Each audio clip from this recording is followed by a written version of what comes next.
Welcome, episode 3 of the Brush High School Principal Podcast. Today's topic, the wonderful world of science at Brush High School.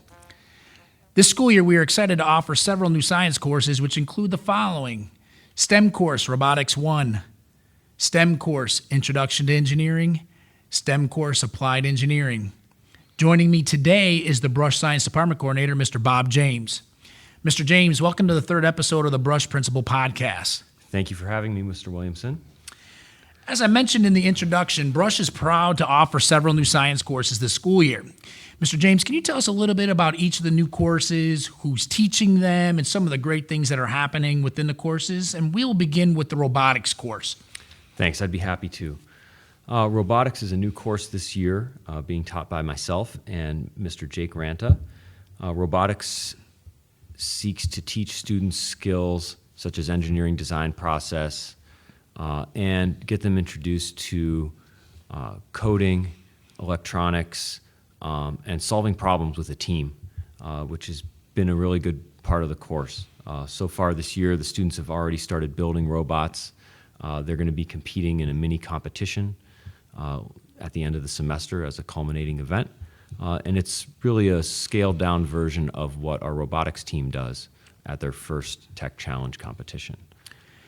Do we have many students in the robotics courses participating in the robotics team after school? Yeah, there are several that have gotten interested in robotics and have been able to go over there and take part in the robotics team. And hopefully in years to come, it will grow that robotics team even more. I see the robotics battle arena is nice and available, so I can take it we come into your class in robotics, we're going to see robots battling in the near future? It's not exactly a battle, but it's a competition where the teams have to cooperate with one other team and play against two other teams. So they have to both cooperate and compete against other teams at the same time to basically complete a challenge. And this year's challenge has to do with logistics and moving materials from one area of the course to another of different sizes, different shapes, different weights. And so they'll have to program the robots to do that both autonomously, which means they just press play and the robot does it, and also a driver controlled where the student drives the robot and controls it. So they're looking forward to it, and getting them hands-on and building is really engaging for the students in class. So I also hear that the robotics classes are full at capacity, so we have plenty of interest from our students. So that's a good thing. So nice Absolutely. work to you and the science department. Thank you. So Mr. James, talk to us about the Introduction to Engineering class. What is that exactly? So STEM Introduction to Engineering is a way to get students introduced to the STEM fields, science, technology, engineering, and math, again through teaching the engineering design process with a focus on creating solutions to problems. One of the big focuses in that introductory class is teaching each student how to design on a 3D design tool called Google SketchUp, and they're able to use that to then translate those designs into 3D printed objects. So all the students will be able to use 3D printers by the time they're done. They're also going to solve problems such as building bridges and learning how to test them. They're building gravity cars this semester too, testing those and competing with each other and learning how to design, test, modify, test it again, and go through that iterative process, which should translate to skills for them later on when they go out into the work world. The next course, the Applied Engineering, expands on the introduction, and those students will be competing in a wind power design challenge from the state of Ohio. They will be designing things like a tiny house model that they'll 3D print or build out of other materials, and really taking all of those engineering design concepts further into more interesting projects and more complicated projects. So eventually, if a student at Brush wanted to take all three of those courses by the time they graduate, they'll be able to go with that information and do what? Hopefully they can take that and go to Tri-C. They can get a 2-year certificate in things like 3D printing, in things like CAD, which is computer-aided design, and they'll have a great basis and know if they're really interested in it or not and be able to pursue those career paths. Excellent. Nice work, Mr. James. So the vision that you see for these 3 courses as we move forwarding is going to prepare Brush students for life after high school. You just said that they can go to Tri-C or anywhere else.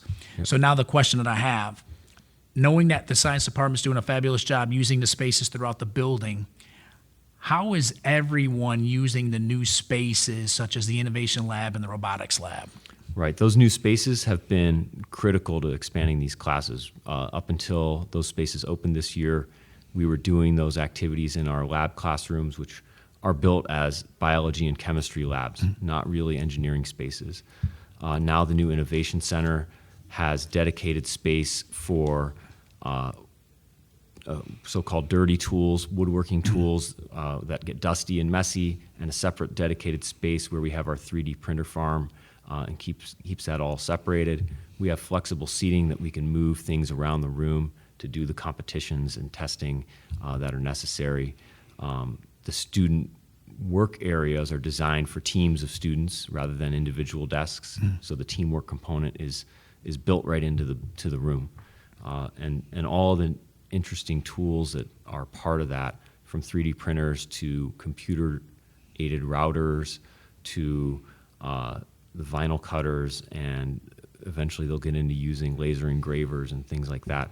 It all allows them to take those skills they're learning about engineering design and apply them to 21st century tools and really have a lot of hands-on fun and using really modern equipment. It's been really great. As far as the robotics lab goes, as Mr. Williamson pointed out, we have the competition space already set up in there. There's a dedicated space for that. We have PCs in the room to help with coding the robots, storage spaces, and it's a great dedicated space, especially for the robotics team, which our class is going to feed right into, and we hope to see great things from both.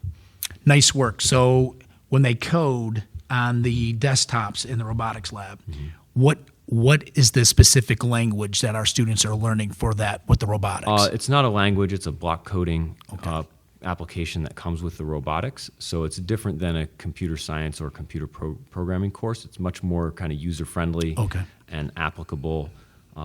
So I wouldn't call it an introduction, but it's an easy way to be able to tell this machine what to do without having to get deep into computer programming as a course of study. So it's a nice middle ground. Nice work. So science department is on display today, as you can see. So Mr. James, besides the new courses at Brush, can you provide insight into the College Credit Plus biology course that we're teaching here on campus? What exactly is CC Biology, who teaches it, and what can students earn from taking this course? Yeah, thank you for the question. CCP Biology is a biology course for freshmen or introductory level students who are not majoring in a science. It's offered by Tri-C. It's taught here at Brush by me as part of the Brush schedule. So the students are taking a Tri-C course for Tri-C credit, but they don't have to leave campus to do it, and it's part of their regular daily schedule. The students taking that course earn college credit towards their graduation, towards their bachelor's degree, and that credit can be transferred to any state school in the state of Ohio, just as if they were taking it at Tri-C. It's a Tri-C course. The students who choose that course are students who want to earn college credit, but they're not interested in a science major.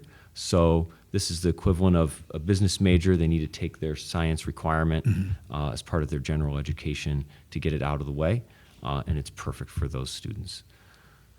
Excellent.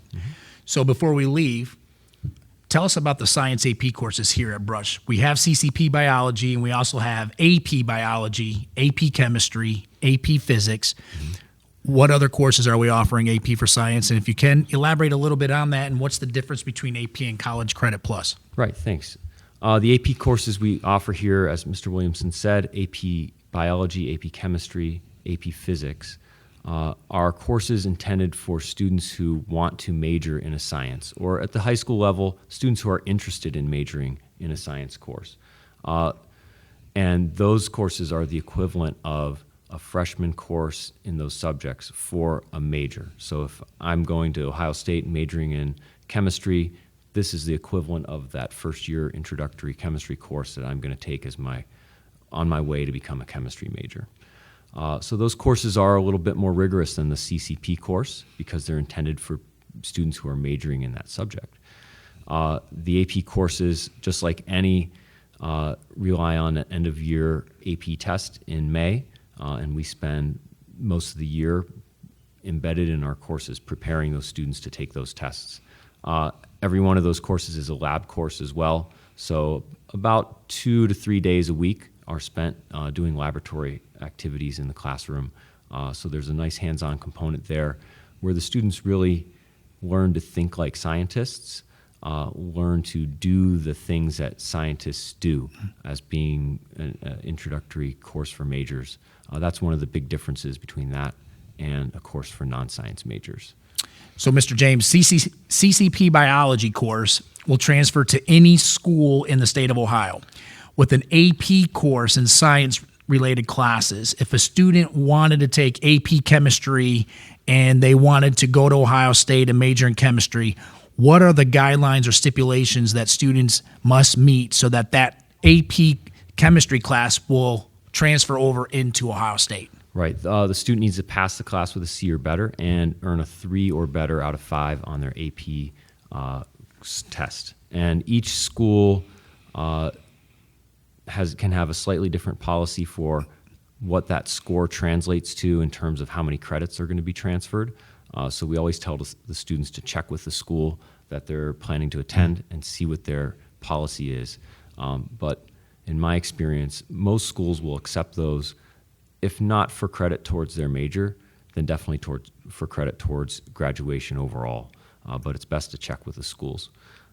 I've had students go on from AP biology in my own classroom to go to science majors at Ohio State, for example, and they've gotten out of 1 or 2 semesters of science classes and been on their way when they open the door, when they hit the ground in Columbus. So it's been really good for them. Excellent. Good work. Mm-hmm. So, what do we offer? Who teaches which course? And the excitement that AP Science courses can provide students has just been shared. However, we will make sure that we identify all our appropriate Science AP instructors. So for AP Chemistry, it is Mr. Marth, correct? Right, Mr. Marth. For AP Biology, it's you, Mr. James. Mm-hmm. And this year, AP Physics is being taught by Miss Caitlin Anderson. Unfortunately, correct. I think the AP Physics course we had to pull because of conflict with student scheduling, correct? Yep. But Miss Anderson is still studying because she definitely wants to teach AP Physics in the future. We expect that to be back next year. Excellent. We want to thank Mr. James for being an active participant in this episode of our Principal Podcast this month. I would like to take this time to be remindful of our upcoming events here at the high school. Here's a snapshot of some of the fun that's about to happen. On October 18th, the end of the first grading period will take place here, which means the new 9 weeks will start on October 19th, which is a Tuesday. Life Touch photos will be back on campus to finish school portraits for periods 5, 6, 7, 8 on October 21st. And then we have our upcoming parent-teacher conferences, which will take place in person or virtually on October 28th.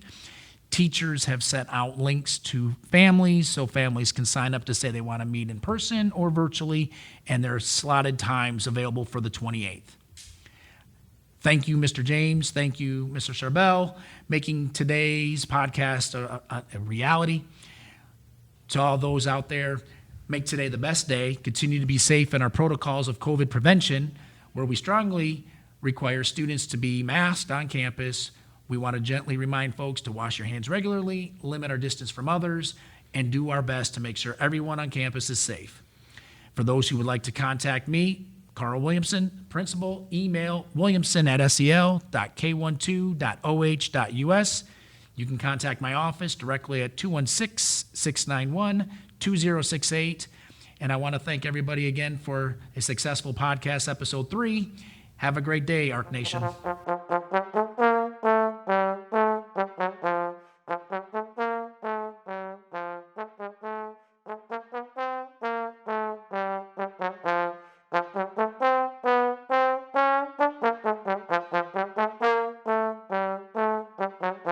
You have been listening to a Charles F. Brush High School AV/TV Productions podcast at the South Utica Lyndhurst Schools, the destination school community.